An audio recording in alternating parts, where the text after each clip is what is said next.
सुप्रभात सभी श्रोताओं को, हमारे प्यारे किसान भाइयों को और देखने वाले सभी मित्रों को। तो दोस्तों, आज के इस वीडियो में हम आपके साथ शेयर करने जा रहे हैं धान की पौध, जिसे हम सैपलिंग भी कहते हैं। अनेकों नाम जो है वो इसके होते हैं, अलग अलग क्षेत्रीय भाषाओं में इसको अलग अलग नामों से पुकारा जाता है, परंतु हमारे यहाँ पे इसको अगर लोकल भाषा की बात की जाए तो उसको पनीरी भी बोलते हैं और मेनली जो है इसको धान की पौध कहते हैं। तो दोस्तों, आज के इस वीडियो में इसी के बारे में हम बात करने जा रहे हैं कि धान की पौध जो होती है, इसके जो सैपलिंग्स होते हैं, इसका कितना महत्व है और धान की फसल के बारे में कुछ महत्वपूर्ण बातें जो हैं वो भी हम डिस्कस करेंगे। तो आशा करते हैं कि आप हमारे वीडियो के अंत तक बने रहेंगे और हमारा सहयोग जो है वो आप संपूर्ण तरीके से देंगे। तो दोस्तों, धान की पौध जो आप मेरे सामने देख पा रहे होंगे, ये लगभग 15 दिन का इसका जो है वो समय हो चुका है इसको लगाए हुए। तो आप देख पा रहे हैं किस तरह से इसको बड़ी ही मेहनत से जो है वो करना पड़ता है। इसको चारों तरफ बाउंड्री वाल करके किसी तरह से तारबंदी करके जो है उसको लगाया जाता है, ताकि किसी जानवरों का जहाँ पे आगमन ना हो जाए, क्योंकि अगर कोई जानवर इसके अंदर आ जाता है तो फिर वो सारी की सारी जो प्रक्रिया है आपकी वो नष्ट हो जाती है। और बेसिकली धान की फसल का जो सबसे पहला जो एक पड़ाव होता है वो यही होता है कि आपकी धान की पौध जो है वो उसको तैयार करना। और सबसे बड़ी बात दोस्तों ये है कि जितनी अच्छी आपकी धान की सैपलिंग होगी, इस पनीरी होगी, उतना ही ज़्यादा आपकी जो धान की जो है बढ़वार होगी, यानी कि उसकी प्रोडक्शन होगी। तो दोस्तों, आप देख पा रहे हैं यहाँ पे पौधों की जो अच्छी तरह से जहाँ पनीरी जो है सैपलिंग है वो विकसित हो रही है और रंग हरा भरा है। पौधे जो है बिल्कुल स्वस्थ दिखाई दे रहे हैं और किसी भी धान की फसल की सफलता की शुरुआत की हम बात करें तो एक मजबूत और स्वस्थ पौध ही उसकी जो शुरुआती जो उसकी बिगिनिंग होती है। दोस्तों, धान की खेती में केवल पौध तैयार कर लेना ही काफ़ी नहीं होता, बल्कि इसके बाद कुछ महत्वपूर्ण बातों का ध्यान रखना पड़ता है जो कि बेहद ज़रूरी होती हैं। तो उससे पहले हम थोड़ा सा आपको क्लोज़ व्यू दिखाएंगे धान की जो एक सैपलिंग का। यहाँ पे ये देखिए, कुछ इस प्रकार से इसकी जो यहाँ पे प्रक्रिया शुरू होती है। जो आपकी थाली में जो चावल आते हैं दोस्तों, वहाँ से चावल से फिर सैपलिंग और सैपलिंग से प्लांट और प्लांट से दोबारा से पैडी की क्रॉप जो है वो बनती है। आप देख पा रहे हैं यहाँ पे इसके जो पौधे होते हैं दोस्तों एकदम से स्ट्रेट होते हैं और हरी भरी इसकी पत्तियाँ होती हैं, काफ़ी खूबसूरत लग रही है। ऐसा लग रहा है जैसे मानो धरती ने एक हरियाली की चादर जो है वो ओढ़ के रखी हो। हालांकि सैपलिंग को हमेशा पानी रहना चाहिए। पानी के बिना यहाँ पे देख पा रहे हैं थोड़ा सा पानी की दिक्कत आ रही है, यहाँ पे कमी है, शायद 2 दिन से लाइट नहीं है तो उसकी वजह से यहाँ पे पानी नहीं हो पाया। परंतु पानी जो है ये इसके अंदर 24 आवर रहना चाहिए। और दूसरा सबसे बड़ी बात जो है दोस्तों, जो बीड़ होते हैं जिसको हम खरपतवार बोलते हैं, उनका यहाँ पे उनका इलाज करना बड़ा लाजमी होता है, क्योंकि वो अगर समय रहते उसको नहीं निकाला गया तो फिर दोस्तों दिक्कत हो सकती है, क्योंकि सारे पोषक तत्व आपके दान, जैसे कि हमने बिगनिंग में ही बताया कि अगर आपकी धान की पौध ही स्वस्थ और अच्छी नहीं होगी तो ये तो निश्चित तौर पे है कि आपकी फसल जो है वो भी अच्छी नहीं होने वाली। तो ये बातों का ध्यान रखना बड़ा ही ज़रूरी और लाजमी होता है दोस्तों।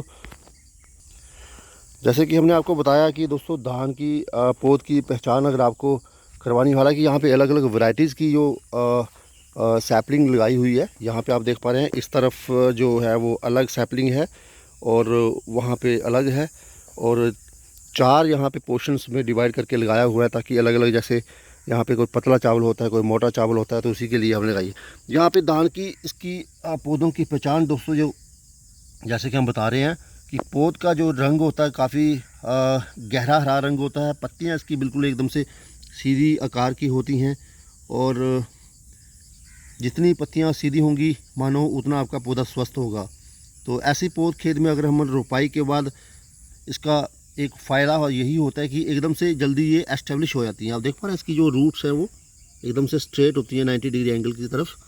तो इसका जितना ज़्यादा सीधा होगा उतना ही, जैसे आपको खेती लगाते वक्त दोस्तों इसको एकदम से जो पौधा है वो रूट्स को डेवलप करना शुरू करता है, एस्टेब्लिश करना शुरू कर देता है और आपका जो धान की प्रोडक्शन है वो अच्छी हो जाती है दोस्तों। तो जिससे कि आपकी जो अच्छी बढ़वार है जो धान की, वो भी आपको देखने की मिलेगी दोस्तों। अगर हम धान की खेती की बात करें तो कुछ ऐसी महत्वपूर्ण बातें हैं जो हमें जो ध्यान में रखनी चाहिए। सबसे पहले दोस्तों, सही उम्र का पौध का चयन करना बड़ा ही लाजमी होता है। अगर हम पौध जो है धान की सैपलिंग है अगर पुरानी हो जाए तो वो उसका फन नहीं रहता, उसकी काफ़ी अच्छी जो है उसकी जो प्रोडक्शन जो है वो नहीं हो पाती। तो इसलिए कोशिश कीजिए जो धान की जो रोपाई के लिए सामान्यतः अगर देखी जाए तो 20 से 3 दिन का स्वस्थ पौधा जो होता है वो काफ़ी उपयुक्त माना जाता है। कोशिश करें इससे ज़्यादा जो एज का पौधा है उसको आप इस्तेमाल ना करें तो अच्छी बात है। दूसरा पॉइंट इसका अगर हम जो आपके साथ शेयर करें तो खेत की उचित तैयारी जो है वो बड़ी लाजमी होती है दोस्तों। जैसे कि आप देख रहे हैं, यहाँ से आप दूर करके थोड़ा सा जूम करके बता देंगे, खेत इस वक्त रेडी हो चुके हैं। यहाँ पे इनको बुआई करके खुला छोड़ दिया है ताकि इसके अंदर नाइट्रोजन का जो स्त्राव है वो अच्छे से हो जाए और धूप की जो इसमें अच्छे से जो इसमें रस जाए और इसमें समा जाए, इसलिए इसको इस तरह से कुछ जो है वो एकदम से करके छोड़ देना होता है और फिर उसके बाद इसको पानी छोड़ दिया जाता है। और सबसे बड़ी बात है जैसे कि इसमें हमने बताया कि लेवलिंग का बड़ा इंपॉर्टेंट रोल होता है। लेवलिंग का रोल इसलिए इम्पॉर्टेंट होता है क्योंकि सबको पानी चाहिए होता है, तो आपको जो आपका ज़मीन का जो समतल होना है वो बड़ा ज़रूरी होता है दोस्तों, ताकि पानी जो है समान रूप से हर पौधे को बना रहे। तीसरी बात की बात करें दोस्तों, पौधे को बीच जो एक डिस्टेंस होता है जिसको हम बोलते हैं दूरी, वो एक सूटेबल डिस्टेंस होना चाहिए। क्योंकि बहुत अधिक अगर हम ज़्यादा घनी रोपाई कर देंगे उससे पौधों को जो है वो पर्याप्त प्रकाश और उसका पोषण जो है वो नहीं मिल पाएगा और आपकी पैदावार पे बहुत ही उसका बुरा प्रभाव पड़ने वाला है। इसके आगे हम बात करें पानी की, तो पानी का जो सही प्रबंधन है वो बड़ा लाजमी है दोस्तों। धान की फसल में पानी का अवश्य होना बड़ा ही ज़रूरी है क्योंकि ये फसल को बहुत मात्रा में पानी चाहिए होता है।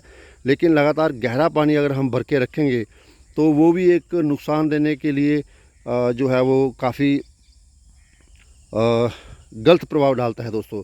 हमेशा लाभदायक नहीं होता क्योंकि अगर पानी जो है एकदम जमा हो जाता है उस पर एल्गे आना शुरू होता है, वो वाला पानी हमें निकालने का निकास भी हमारे पास जो है वो उसका भी एक जो है वो वे आउट होना चाहिए। उसके बाद अगर हम बात करें संतुलित उर्वरकों की, जिसके हम फर्टिलाइज़र की बात करते हैं, तो उसका भी एक बड़ा ही इंपॉर्टेंट रोल प्ले करता है। जैसे ही आपको मालूम होगा कि आज की फसलें जितनी भी होती हैं दोस्तों वहाँ पे फर्टिलाइज़र का बहुत बड़ा मेजर रोल प्ले होता है सर। तो इसकी बात करें एक बैलेंस फर्टिलाइज़र की, तो दोस्तों उससे पहले आपको हमें कोशिश करनी चाहिए कि जो मिट्टी का परीक्षण है ना, जैसे आपके आजकल हर ज़िले में भारत सरकार द्वारा बहुत सारे ऐसे संस्थानों का निर्माण किया गया है जहाँ पे आप जाके अपनी मिट्टी का निरीक्षण करवा सकते हैं। वहाँ पे उसकी पीएच वैल्यू जो है, उसके अलावा और भी अदर न्यूट्रिएंट्स हैं, और वहाँ पे उसकी जो अवेलेबिलिटी है वो भी आप चेक करवा सकते हैं।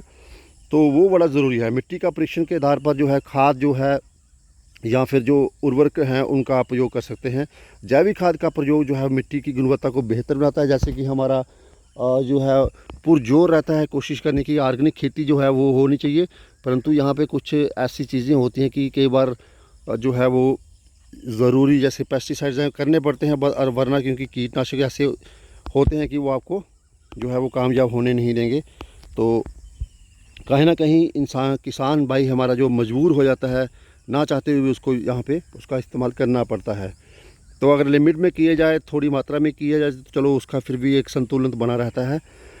तीसरी एक बड़ा ही इम्पोर्टेंट पॉइंट दोस्तों, खरपतवार की बात करें या फिर रोग पर निगरानी रखने की बात करें तो ये बड़ी इंपॉर्टेंट चीज़ है दोस्तों। जैसे आप सबको मालूम होगा कि इम्पॉर्टेंट ये नहीं होता कि लगाना, चाहे वो रिश्ता हो चाहे वो पौधा हो, कोई भी हो, लगाना तो आसान होता है दोस्तों, परंतु उसका मेंटेन करना, उसको एस्टेब्लिश करके रखना, उसको यानी कि उसका केयर करना, उसकी देखभाल करना, वो बड़ा लाजमी होता है और बहुत ही इंपॉर्टेंट होता है। देखिए आजकल के ज़माने में, आजकल की भागदौड़ भरी ज़िंदगी में हर किसी को एक नया रिश्ता चाहिए होता है। फटाफट दोस्त एक रिलेशनशिप बनाने में एक तनिक भी देर नहीं करते, परंतु उनको ये नहीं मालूम कि जो बनाए हुए हैं क्या हम उनको संभाल पा रहे हैं कि नहीं संभाल पा रहे। तो वहाँ रिश्तों की भाग में दोस्तों जो आपके पुराने रिश्ते होते हैं वो आपकी कहीं ना कहीं आपसे हाथों से फिसलने लगते हैं, और फिसलते वक्त तो हमें मालूम होता नहीं, परंतु जब फिसल के हमारे हाथों से दूर निकल जाते हैं फिर हमें एहसास होता है कि भाई हमने जो है वो बहुत कुछ खो दिया और बहुत कुछ हमने जो है जो नहीं खोना चाहिए था उसको खो दिया। तो दोस्तों ये चीज़ इसलिए हम बता रहे हैं क्योंकि इन पौधों को भी यही चाहिए दोस्तों कि जितना हो सके इनका जो ख्याल रखना बड़ा ज़रूर है। खरपतवार जिसको हम वीड भी कहते हैं, जिसको हम अगर बायोलॉजी की लैंग्वेज में बोलें तो अनवांटेड प्लांट्स कहते हैं, तो वो बड़ा इंपॉर्टेंट होता है कि उसके ऊपर निगरानी रखना जो बड़ा ही लाजमी होता है दोस्तों समय समय पर खेत का जो निरीक्षण करना बड़ा ज़रूरी है। शुरुआती अवस्था में ही जो है समस्या का समाधान कर लिया जाए तो वह काफ़ी उचित रहेगा, वरना बाद में जो खरपतवार होते हैं जो आपके संभाले नहीं जाएंगे और फिर अंत में आपका नुकसान होना जो है निश्चित है। कुछ ज़रूरी बातें और सुझाव यहाँ पे मैं आपके साथ शेयर करना चाहूँगा अपने किसान भाइयों के साथ कि रोपाई जो है कोशिश करें कि सुबह को कीजिए या फिर शाम को कीजिए। दोपहर में हो सके तो रोपाई से परहेज़ करें क्योंकि उस वक्त धूप का जो एक इंटेंसिटी होती है बहुत ज़्यादा हाई होती है, तो वो पौधे को एस्टेब्लिश करने में जो है वो दिक्कत आना शुरू हो जाएगा दोस्तों। स्वस्थ और रोग मुक्त पौधा ही चयन करें, ये आपकी बड़ा ही इंपॉर्टेंट है। This is very very important point. मैं आपको बार बार कह रहा हूँ कि कोशिश करें कि अगर आपको धान की खेती करने जा रहे हैं तो जो आपका पौधा है दोस्तों, जहाँ आपका सैपलिंग है, वो एकदम से स्वस्थ होना चाहिए और रोग मुक्त होना चाहिए, जिसको हम बोलते हैं डिजीज़ फ्री होना चाहिए।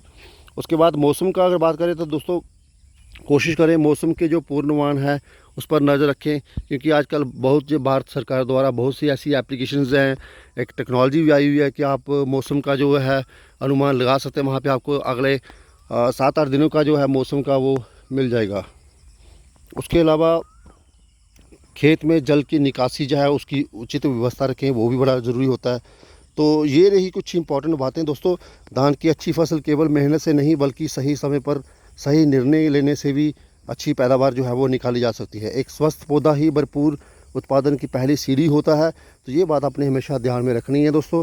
तो यदि आपको ये जानकारी हमारी कुछ लाभकारी मिली होगी तो कमेंट सेक्शन में जाके अपनी राय जो है वो ज़रूर जो है अपनी शेयर करें दोस्तों। वीडियो को लाइक करना ना भूलें और अपने किसान मित्रों को, किसान भाइयों के साथ जो है हो सके तो ज़रूर शेयर करें। हो सकता है उनको ये चंद बातें जो उनकी पैदावार बढ़ाने में काफ़ी काम आए उनके। तो चैनल को सब्सक्राइब तो आपने कर ही रखा होगा, तो जिन्होंने नहीं किया है तो वो ज़रूर जो है वो चैनल को सब्सक्राइब करें।